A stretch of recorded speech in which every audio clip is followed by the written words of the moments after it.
Hello my dear students. In last lecture we started lesson number 11, that is force and pressure. And hope all of you are aware about the concept of force. Again we revise in short. Students, as you know, force is nothing but a push or pull on an object. किसी भी चीज़ को push करना या पुल करना, उसको हम force बोलते हैं, right? We saw many examples from our day to day life where force is exerted. Forces are used in our everyday actions like pushing, pulling, lifting, stretching, twisting and pressing. Another examples, a force is used when we stretch a rubber band. A force is used when we twist a wet cloth to squeeze out water. Yes, all these are the day-to-day life examples about the force. There are so many examples, there are so many actions where force is used.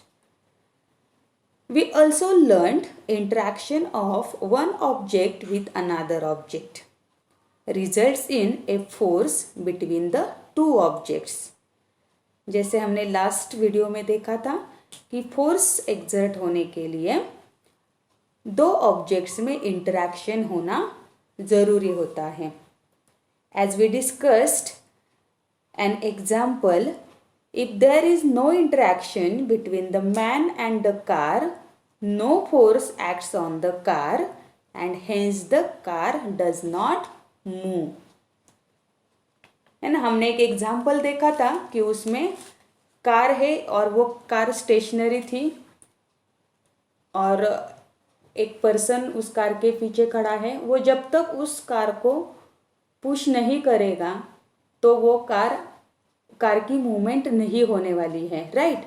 And another example देखा था कि जब वो person उस car को push करने का try करता है तो वो उसकी थोड़ी सी मूवमेंट होती है.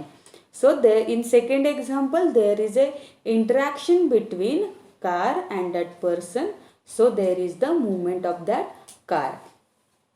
So here we can say when the man pushes the car which make it to move in the direction of applied force. हमने ये भी देखा कि किसी भी ऑब्जेक्ट को मूव होने के लिए उन दो ऑब्जेक्ट्स में इंटरेक्शन होना ज़रूरी है. Yes. Now let's see what is the effects of force on object when either the force acts in the same direction or the forces act in opposite direction. Let us discuss the activity to clear the concept. Suppose there is a heavy box which one man can move only by pushing it, and it becomes difficult to push the heavy box for that single person. Now, if two men push this heavy box in the same direction, it becomes much easier to move the heavy box. Why this happen? This is because when the two men apply their forces of push together in the same direction, the two forces add up to provide a much bigger force, and this bigger force can move the heavy box very easily. So here we can say if the two forces applied to an object act in the same direction, then the resultant force acting on the object is equal to the sum of the two forces, right? तो यहाँ पे हम आप लोग screen पे भी देखेंगे, अगर एक बड़ा हेवी बॉक्स है और उस बॉक्स को पुश करना है, लेकिन सपोज पहले एक पर्सन, रामू नाम का हम एग्जांपल लेते हैं, रामू को वो बॉक्स को मूव करना है और वो उसके ऊपर फोर्स लगा रहा है, लेकिन उस अकेले को वो फोर्स लगा रहा है, लेकिन वो बॉक्स मूव नहीं हो रहा है। अभी उसके हेल्प के लिए आ गया शामू। अब रामू और शामू अगर उस बॉक्स पे दोनों मिल के फोर्स लगाते हैं तो क्या हो रहा है, उस बॉक्स की मूवमेंट हो रही है। जिस डायरेक्शन से वो उस बॉक्स को फोर्स लगा रहे हैं उस डायरेक्शन में उस बॉक्स की मूवमेंट हो रही है। तो पहले तो सिर्फ रामू ने उस बॉक्स को फोर्स लगाया, लेकिन उससे वो उस बॉक्स की मूवमेंट नहीं हो रही थी। लेकिन जब दोनों ने मिलके फोर्स लगाया तो उस बॉक्स की मूवमेंट हो गई, राइट। तो ऐसा क्यों हुआ? तो यहाँ पे हम बोल सकते हैं the two forces add up.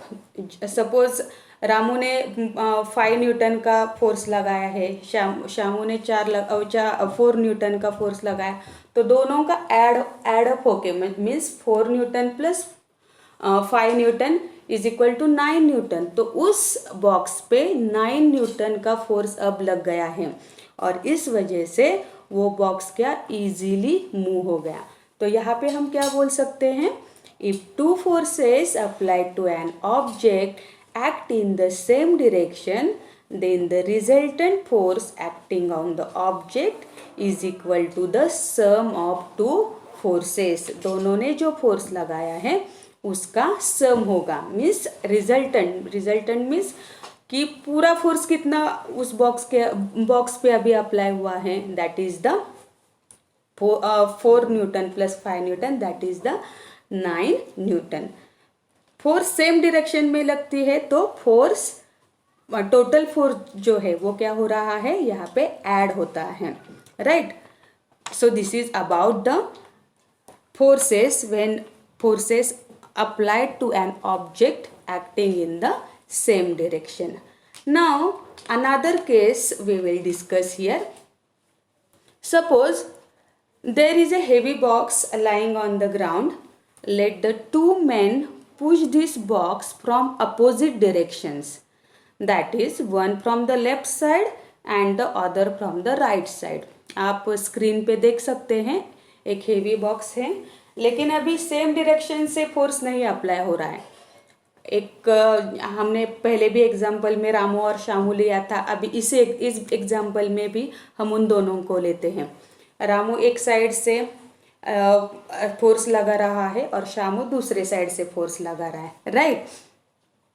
अब एक ऐसा एज्यूम कर लेते हैं, assuming that one of the main is stronger of the two and applies a larger pushing force is applied by the stronger man. उसमें से हम सपोज रामू को हम लेते हैं कि वो थोड़ा सा स्ट्रांग है और वो ज़्यादा फोर्स अप्लाई कर रहा है, और शामू एज कंपेयर्ड उससे थोड़ा सा वीक होगा, इसीलिए वो ज़्यादा फोर्स उस बॉक्स पे अप्लाई नहीं कर पा रहा है। तो जिस डायरेक्शन से फोर्स ज़्यादा लगेगा उस ऑब्जेक्ट की उस डायरेक्शन में मूवमेंट होगी, और रिजल्टेंट फोर्स फाइनल फोर्स कितना होगा फिर, क्योंकि अभी इस केस में फोर्स दोनों तरफ से लग रहा है ना, अपोजिट डायरेक्शन से। सपोज एक फोर्स लेफ्ट साइड से लग रहा है तो दूसरा फोर्स राइट साइड से लग रहा है, उसके अपोजिट डायरेक्शन से लग रहा है, तो उसका रिजल्टेंट फोर्स कितना होगा। यस और इस केस में जैसे मैंने बोला, जिस डायरेक्शन से फोर्स ज़्यादा लगेगा उस डायरेक्शन में वो ऑब्जेक्ट उसकी थोड़ी मूवमेंट दिखाएगा। The box will however move very slowly in this case because the net force acting on the box is equal to the differences in the magnitudes of the two forces applied by the two men, and this net force is small, so here we can say if the two forces applied on an object act in the opposite direction, then the net force acting on the object is equal to the difference between the two objects, right। तो उसका जो equivalent force जो होगा वो कितना होगा, दोनों का अगर हम फोर्स अप्लाई किया हुआ है उसका डिफरेंस लेंगे तो उसके बराबर होगा। तो हम सपोज मान लेते हैं कि रामू ने 5 न्यूटन का फोर्स लगाया है और श्यामू ने 3 न्यूटन का लगाया है, तो इक्विवेलेंट फोर्स जो होगा वो कितना होगा, 5 newton minus 3 newton is equal to 2 newton. 5 minus 3 2 newton. तो समझ में आई बात? जिसमें पहले केस में हमने देखा कि फोर्स एक ही डायरेक्शन में दोनों भी लगा रहे हैं, तो रिजल्टेंट फोर्स उसका जो होगा वो दोनों की एडिशन होगी। दूसरे केस में दोनों भी फोर्सेस अपोजिट डायरेक्शन से लगा रहे हैं, तो उसका रिजल्टेंट फोर्स उसके डिफरेंस के बराबर होगा। सो जब फोर्सेस अपोजिट डायरेक्शन से लगती है तो नेट फोर्स या जिसको हम रिजल्टेंट फोर्स बोलते हैं is difference, means the subtraction of two forces. I think you got this point. Now let us move towards the next point, that is the third case. If the two forces applied to an object are equal in magnitude and act in opposite directions, then the zero force acting on the object and that resultant force is zero, or we can say nil. For example, if the two men push a heavy box from opposite directions by applying the exactly equal forces, then the heavy box will not move at all. अभी फिर से उन दोनों को ही लेते हैं, same box है, लेकिन अब इस केस में, थर्ड केस में दोनों भी फोर्स जो लगा रहे हैं वो इक्वल है। रामू भी फोर्स जो लगा रहा है वो 5 न्यूटन है, श्यामू जो फोर्स लगा रहा है लेकिन वो अपोजिट डायरेक्शन से लगा रहा है वो भी 5 न्यूटन है। अभी यहाँ पे जो उनका रिजल्टेंट फोर्स जो है वो कितना आएगा, क्योंकि दोनों तरफ से, दोनों अपोजिट डायरेक्शन से सेम फोर्स लग रहा है। ऑब्जेक्ट एक ही है लेकिन जो फोर्स उस ऑब्जेक्ट पे अप्लाई हो रहा है वो सेम है। सो यहाँ पे जो नेट फोर्स होता है वो होता है 0, क्योंकि सेम फोर्स है, 5 newton 5 newton. So the resultant force becomes 0 और we can say nil.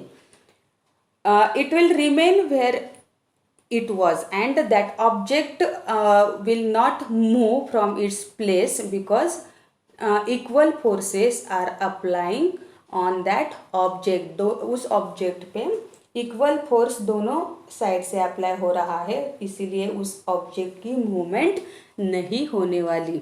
Right, इसका एक एग्जांपल आप लोगों को पता है, आप लोगों ने ये गेम खेला भी है बहुत सारी बार। A familiar example of this case of equal forces acting in opposite direction is provided by the game called tug of war. आप लोगों ने खेला है ना? As all of you know this game. In this game, two teams of persons pull at a rope in opposite directions. You can see the figure on the screen. Members of both the teams try to pull rope in their directions. When the two teams pull the rope equally hard, the rope does not move in any direction.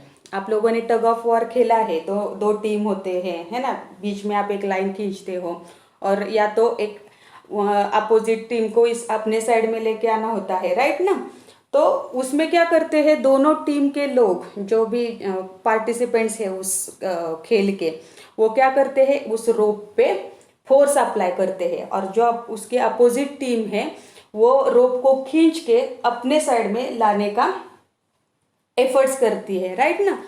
The rope does not move in any direction. अगर इस tug of war के खेल में दोनों team के force अगर equal रहेंगे, same force opposite वाला भी लगा रहा है और दूसरा उसके अपोजिट वाला भी सेम ही फोर्स लगा रहा है, तो वो रोप कहाँ पे भी हिलती नहीं है ना। At this point of the time the two teams are applying equal but opposite forces. दोनों टीम जब तक वो इक्वल फोर्स दोनों टीम अप्लाई कर रही है तब तक वो रोप कोई भी टीम मीन्स वो लाइन क्रॉस करके दूसरी तरफ नहीं जाती है, and hence the rope does not move. और एज जीरो फोर्स वहाँ पे अप्लाई हो रहा है, इक्वल एंड अपोजिट फोर्स जिसको बोलते हैं, this word is very important. Equal but opposite, opposite force है लेकिन वो फोर्स कैसा है, इक्वल है। अगर कम ज़्यादा फोर्स होता तो वो जिन लोगों ने ज़्यादा फोर्स से वो रोप खींचा है तो उसके अपोजिट टीम अपने आप वो लाइन क्रॉस करके उनके उधर आ जाती, राइट ना। Hence we can say here equal but opposite forces, and hence the rope does not move, and if the team which pulls the rope harder, जो टीम ज़्यादा उस रोप पे फोर्स लगाती है, that is the winner of that game. So these are very funny and interesting examples that is related with the force. So from these three cases we get the effect of force when to push a heavy load in the same direction or in the opposite direction, and also why the rope does not move to either side when both the teams pull at it with a equal and opposite forces. So अभी तक हमने इस 3 points में देखा कि force जब एक side से हम अप्लाई करते हैं किसी ऑब्जेक्ट पे, अपोजिट साइड से अगर सेम फोर्स अप्लाई होता है तो क्या होता है, उसका रिजल्टेंट जो मीन्स रिजल्टेंट फोर्स जो होता है वो क्या होता है, ये सब हमने इस एग्जाम्पल्स में से देखा। Now the magnitude of the force, magnitude of the force क्या होता है, तो the strength of a force is usually expressed by its magnitude. किसी भी फोर्स की मैग्नीट्यूड मीन्स स्ट्रेंथ, स्ट्रेंथ का मतलब क्या है, आप कितनी ताकत उस चीज़ पर लगा रहे हो उसको बोलते हैं मैग्नीट्यूड ऑफ द फोर्स। सो जैसे हमने देखा कि फोर्स जो है वो न्यूटन में हम उसको मेजर करते हैं, 5 न्यूटन, 10 न्यूटन। हमने अभी पहले जो एग्जांपल्स डिस्कस किए उसमें देखा 3 न्यूटन का फोर्स लगा था, 5 न्यूटन का। So that is the magnitude of the force. You have to remember Newton is the measurement और we can say the unit to measure the force. Now let's discuss the effects of force. Means जब हम किसी object पे force apply करते हैं तो उस object में क्या क्या चेंजेस होते हैं, right.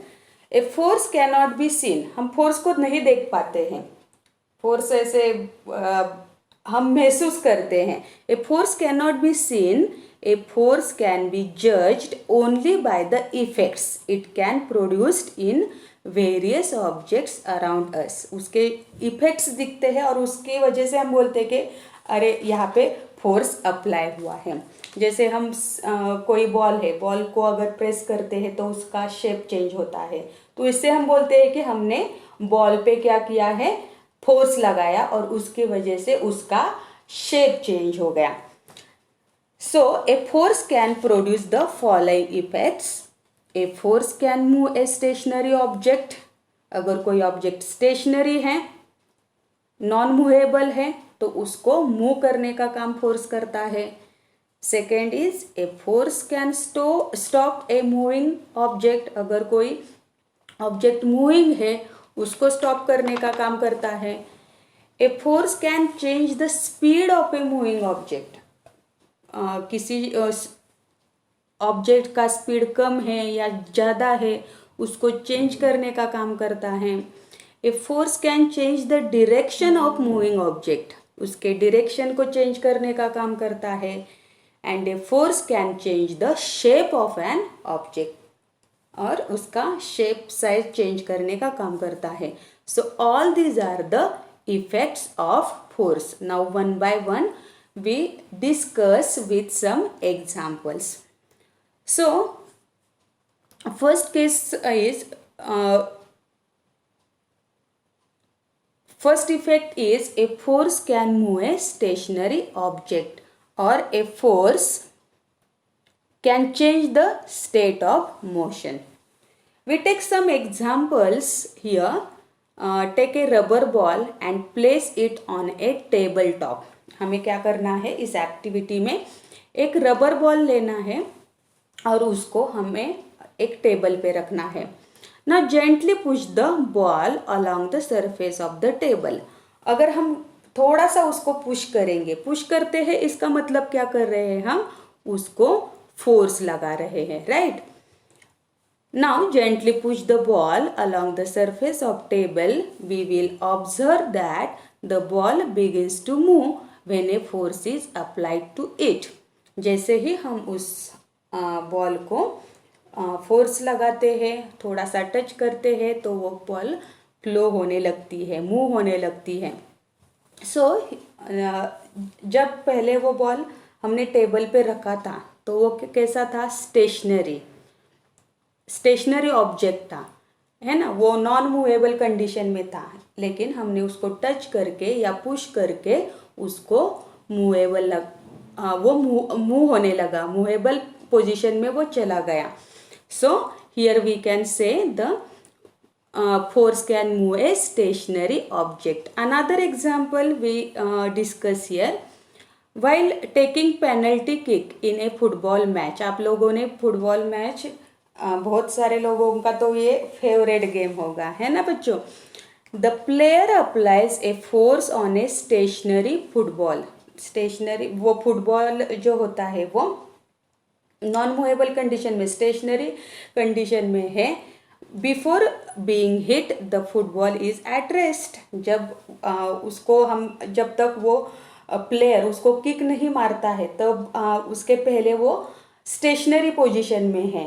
And its speed is 0. अभी वो स्टेशनरी है, इसका मतलब क्या है, उसका स्पीड 0 है. Thus, if we kick a stationary football kept on the ground, the football starts moving. और जैसे ही वो प्लेयर उसको किक लगाता है तो वो स्टेशनरी बॉल या फुटबॉल क्या हो गया, उसको स्पीड आ गई, है ना.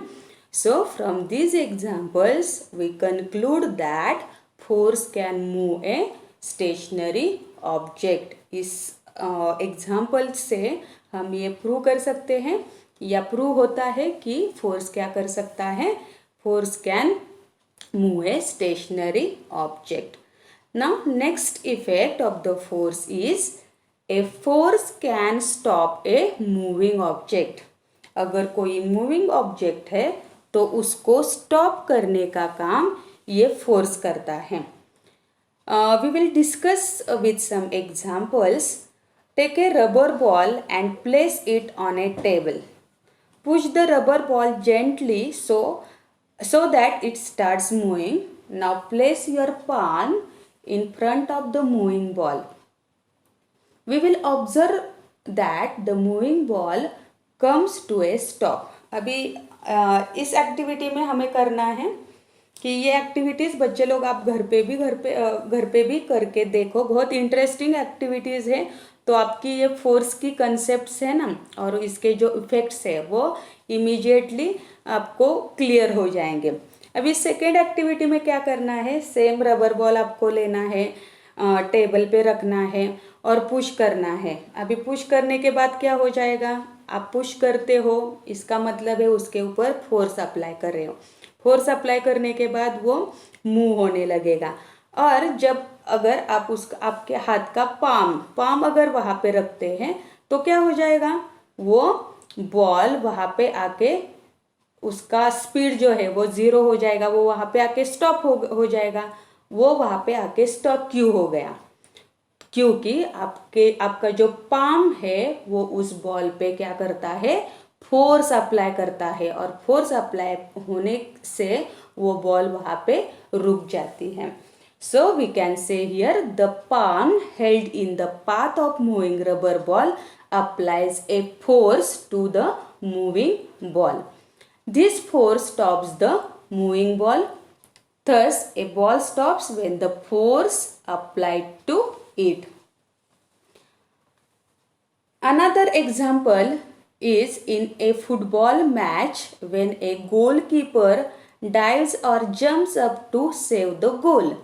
He applies a force to the moving football with his hands.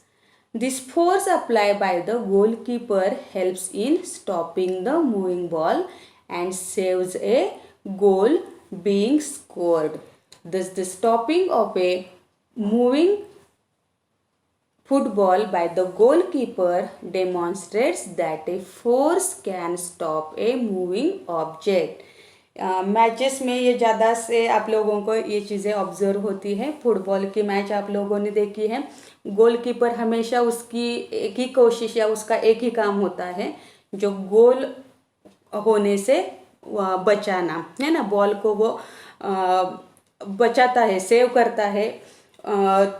तो वो गोलकीपर सेव्स ए गोल बीइंग स्कोर्ड, और जब वो उस बॉल को स्टॉप करता है इसका मतलब क्या है, उस बॉल के ऊपर वो फोर्स अप्लाई करता है। फोर्स अप्लाई करने से वो उस बॉल की मूवमेंट जो है और उसके ऊपर जो फोर्स वो लगाता है उस टाइम, और इसके वजह से उस बॉल की मूवमेंट क्या हो गई, वहाँ पे ज़ीरो हो गई और वो गोल होने से बच जाता है। So, thus the stopping of a moving football by a goalkeeper demonstrates that the force can stop a moving object. Again, we apply the force on brakes of the car to stop a moving car. Immediately कभी कभी हम drive करते होते हैं vehicle या कुछ भी सामने आ जाता है तो इमीडिएटली हम ब्रेक अप्लाई करते हैं। तो ब्रेक अप्लाई करना मीन्स उस ब्रेक के ऊपर हम फोर्स अप्लाई करते हैं और कार की मूवमेंट स्लो हो जाती है। From all these examples we conclude that a force can stop a moving object. इन और बहुत सारे एग्जाम्पल्स है बच्चे लोगों, you can find out or you can add more examples for these points. Some examples I am discussing here, but you try to give more examples for these situations that we see that the force can stop a moving object. अगर कोई moving object है तो force apply करने के बाद वो object क्या हो जाता है, स्टॉप हो जाता है। फुटबॉल का एग्जाम्पल हमने देखा, कार पे हम ब्रेक्स लगाते हैं, या रबर बॉल का एग्जाम्पल देखा। So there are so many examples. Now next point is a force can change the speed of moving object. Force और क्या करता है, तो ऑब्जेक्ट का स्पीड कम या ज़्यादा करने का काम करता है और चेंज करता है वो। Suppose we are moving on a bicycle at a certain speed. Now if someone pushes the moving bicycle from behind, then the speed of the bicycle increases and it will move faster. Suppose आप bicycle चला रहे हो तो आप अपने speed से जा रहे हो, लेकिन कोई आपका फ्रेंड आ गया और उसने क्या किया, पीछे से वो पुश करने लगा साइकिल को, तो क्या हो जाएगा, yes, the speed of the bicycle increases and it will move faster. जैसे आप पहले नॉर्मल स्पीड से चल रहे होगे, अगर फ्रेंड आपका कोई पीछे से उसको उस बाइसाइकिल को पुश कर रहा है तो ऑटोमेटिकली उसका स्पीड बढ़ने वाला है, बराबर है ना। On the other hand, if someone pulls the moving bicycle from behind, then the speed of the bicycle decreases and it will move slower. अरे कुछ तो आपका शरारती फ्रेंड है, वो क्या कर रहा है, उस बाइसाइकिल को ऐसे पीछे की तरफ पुल कर रहा है। पुश का मतलब है उसको धक्का देना, और पुल मीन्स पीछे की तरफ वो उसको खींच रहा है। तो इस केस में क्या हो जाएगा, हाँ राइट, द बाइसाइकिल का जो स्पीड है वो यहाँ पे डिक्रीज हो जाएगा and it will move slower, और वो ऑटोमेटिकली उसका स्पीड बिल्कुल स्लो हो जाएगा. Thus, a push or pull can change the speed of moving bicycle. और push और pull का मतलब क्या है? Right, push और pull का मतलब है force. So, we can say here a push or pull can change the speed of moving bicycle. But a push or pull is called force. Just now we saw. So we can say that a force can change the speed of a moving bicycle, and if the force is applied in the direction of the motion of the objects, its speed increases. अगर force उस motion के direction में होगा, उस cycle के motion के direction में होगा, तो उसका स्पीड इंक्रीज होने वाला है. On the other hand, if the force is applied in the direction opposite to the direction of motion of an object, then its speed decreases. Bicycle में हमने देखा कि अगर उसके अपोजिट डायरेक्शन में उसको अगर वो पुल कर रहा है, मीन्स फोर्स जो है वो अपोजिट डायरेक्शन में लग रहा है, तो उसका स्पीड जो है वो डिक्रीज होने वाला है. सो आई थिंक इस एग्जाम्पल से आपको ये कंसेप्ट क्लियर हुई होगी कि force can change the speed of a moving object. Some more examples we will see here for this point. When a ball is dropped from a height, its speed goes on increasing.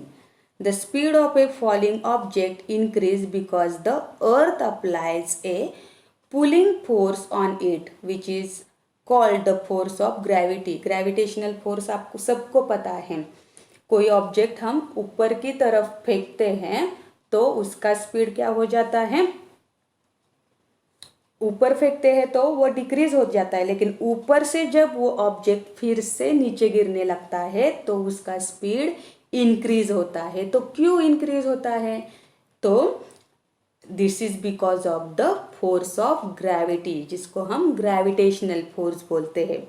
It is the force of gravity of the earth which pulls a falling object towards its centre and increase its speed. जब वो object ऊपर से नीचे आ रहा है तो उसका speed बढ़ जाता है.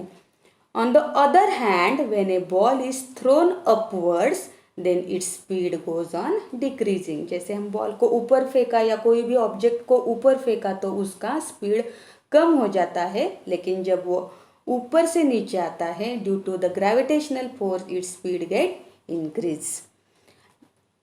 This is because the earth applies a pulling force of gravity on the ball. So these are the examples. Again, one more example we will take here. When we pedal the bicycle faster, then the speed of bicycle increases. And when we apply brakes to the moving bicycle, then the speed of bicycle decreases. So from all these examples, we conclude that a force can change the speed of moving objects. So here we discuss lots of examples, students. Just you try to remember all these examples. All the concepts are very simple. With the help of examples, you can remember the concept very properly. So why I am giving here more and more examples, because through these examples you will learn that concepts very clearly. Now the next point is a force can change the direction of moving object. Force क्या करता है? Moving object की direction भी change करता है. Again we will take here some examples. In a cricket match, आपका favorite game, सबका cricket match सबको अच्छा लगता है. When a moving cricket ball is hit by a bat, then the direction of cricket ball changes and it goes in another direction. है ना, bowler तो एक डायरेक्शन में कौन से तो वो बॉलिंग करता है, लेकिन जब वो बैट्समैन उस बॉल को हिट करता है तो उसकी डायरेक्शन चेंज हो जाती है. In this case, the force exerted by bat changes the direction of moving cricket ball.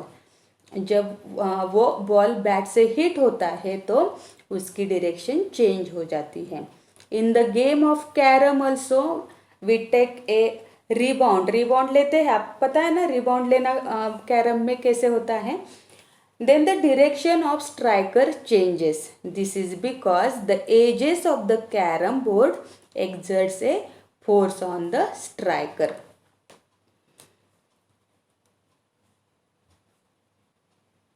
Again, the smoke rising up from a burning agarbatti, then the direction of the motion of smoke changes. So in this case, the force exerted by the blowing air change the direction of the moving smoke. So from these examples, student, we conclude that a force can change the direction of motion of moving object. So here also you can add your own examples and you try to find out the more and more examples. Next point is a force can change the shape and size of an object. Force अगर हम किसी object पे लगाते हैं तो उसका shape भी change हो जाता है और कभी कभी उसकी साइज भी चेंज हो जाती है. स्प्रिंग का एग्जांपल लेते हैं. स्प्रिंग जब ओरिजिनल शेप एंड साइज में होती है तो वो कैसी होती है, और जब हम उसके ऊपर फोर्स लगाते हैं तो वो उसका शेप एंड साइज चेंज हो जाती है. जब हम फोर्स छोड़ देते हैं, मीन्स फोर्स अप्लाई नहीं करते, तो फिर से वो ओरिजिनल पोजीशन पे आ जाती हैं. सो आप लोगों ने बहुत बार स्प्रिंग के साथ खेलते हैं आप लोग, है ना, तो वहाँ पे ये देखा होगा. If we take a light spring and pull it at both the ends with our hands, then the shape and size of the spring changes. हम स्प्रिंग को दोनों तरफ से अगर फोर्स अप्लाई करते हैं तो उसका शेप एंड साइज भी चेंज हो जाती है.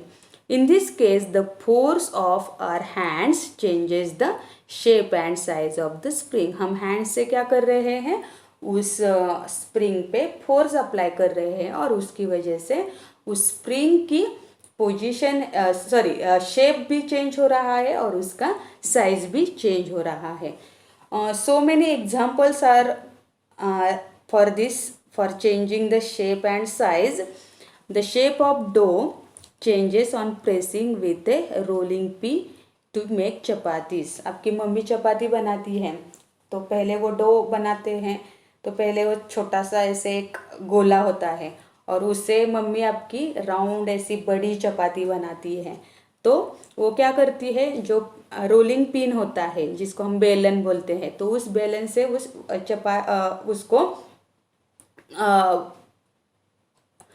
उसको शेप देती है और वो जो पहले छोटा सा वो एक गोला था उससे वो राउंड चपाती बन जाती है ना.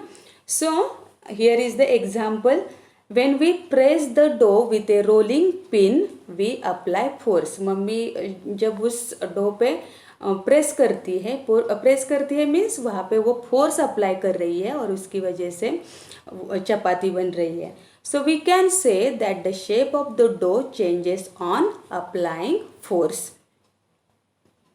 Another examples we can take here. The shape and size of a balloon changes when it is filled with air because the weight of the air exerts force on the walls of the balloon. आप लोग balloon फुलाते हैं, है ना, आप क्या करते हैं, अपने मुंह से वो एयर उसमें ब्लो करते हैं और वो फूल जाता है.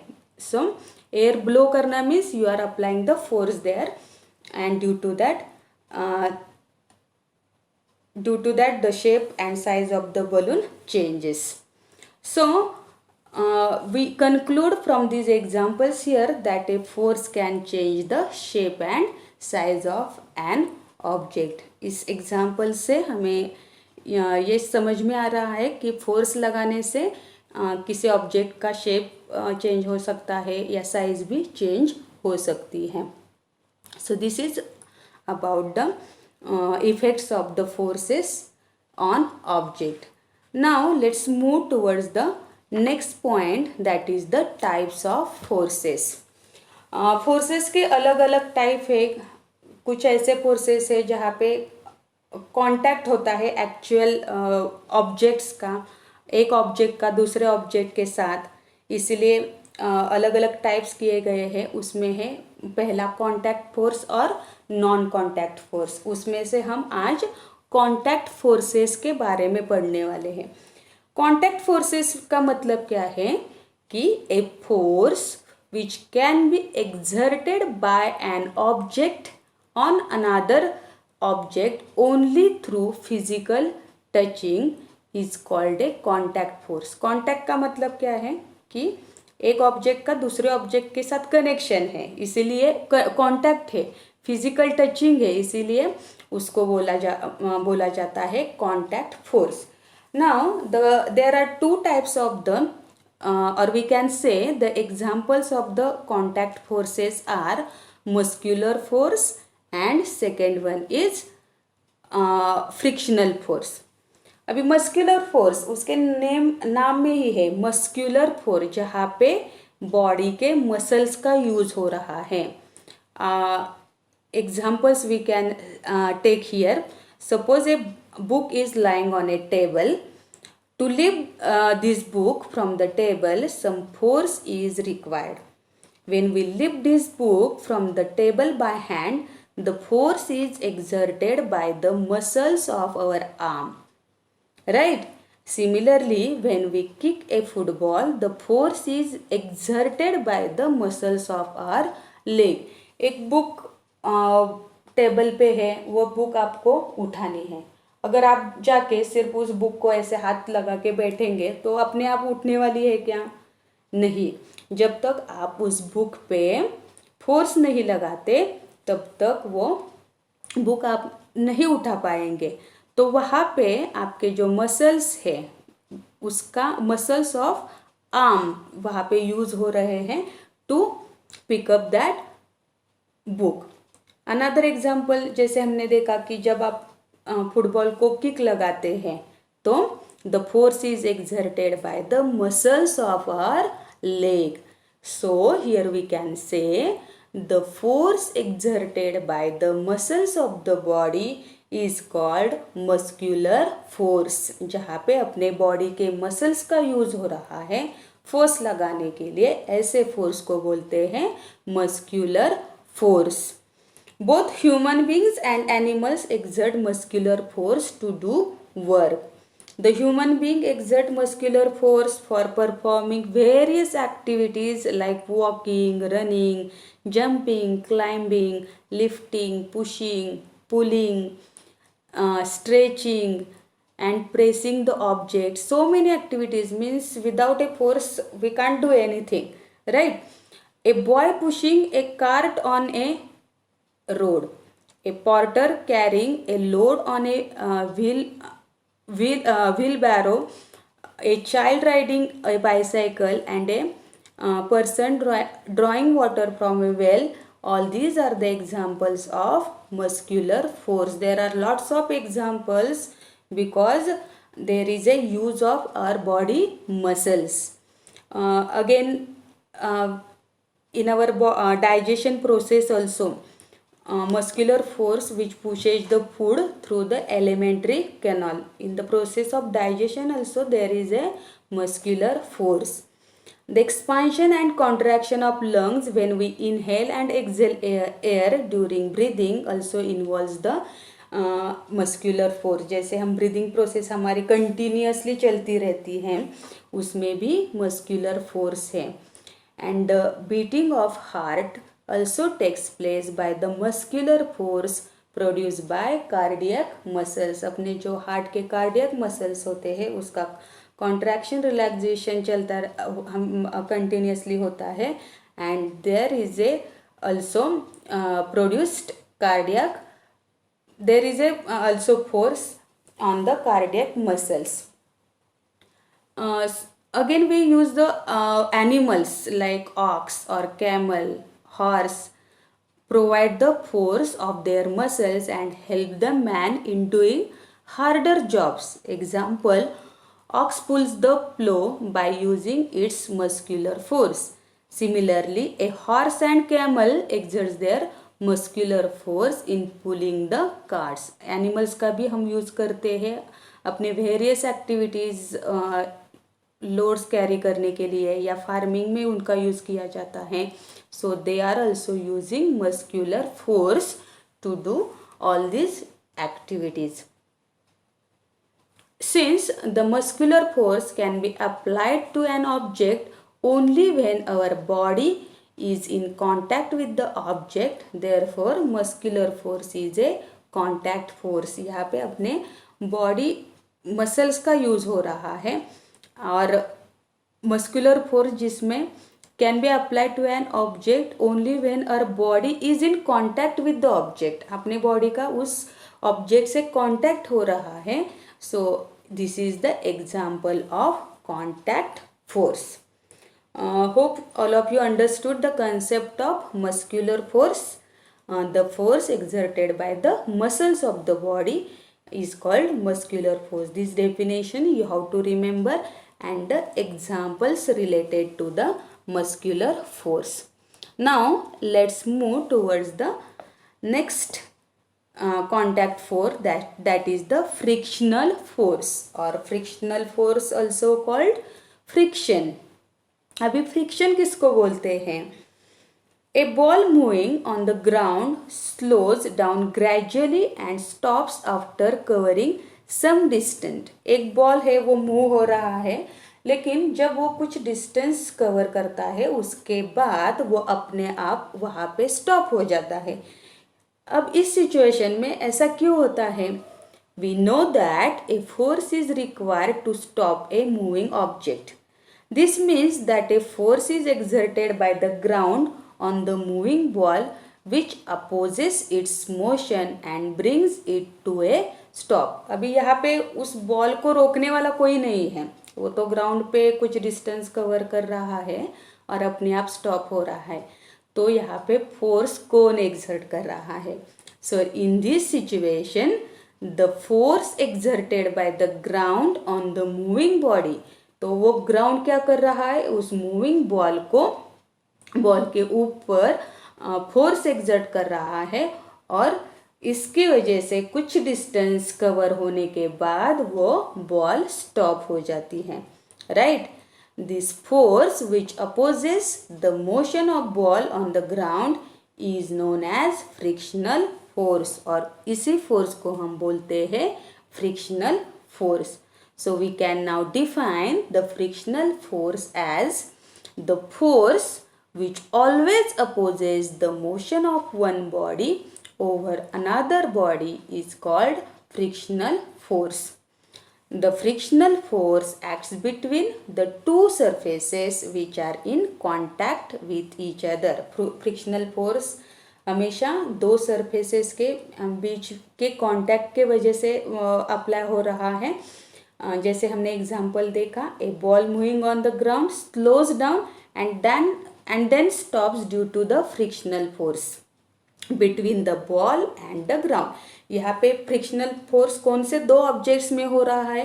एक ऑब्जेक्ट तो बॉल है, बॉल पहले तो थोड़ा सा मूव हो रहा है, बाद में जैसे बॉल और ग्राउंड के बीच में फ्रिक्शनल फोर्स हो गया, वो बॉल क्या हो गया? स्टॉप हो जाता है आगे जाके. So in this case the two surfaces in contact are the surface of the ground and the surface of the ball. So frictional force is also known as force of friction or just friction. So frictional force को हम force of friction भी बोल सकते हैं या friction भी उसको बोला जाता है.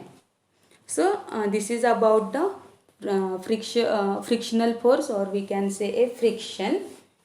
There is a force by both the objects, due to that the moving object stops after some time. So here we finish the concept of the frictional force. Students, you try to give more examples for the frictional force also. And here today we will stop up to after this point. We will discuss the concept of the pressure and non-contact forces. Just we take a quick review of the discussed points, that is effects of force on object when forces act in the same direction or the forces acts in the opposite direction. Also, force can move stationary object or force can stop the moving object also. Also, the force can change the direction of a moving object. It can change the shape and size of an object. All these points we have learned. Also, there are the two types of the forces, like muscular force and frictional force. These two are the examples we can say here. These are the examples of contact forces. So next video we meet with the new concepts like non-contact forces and concept of pressure. Till bye, take care and have a nice day.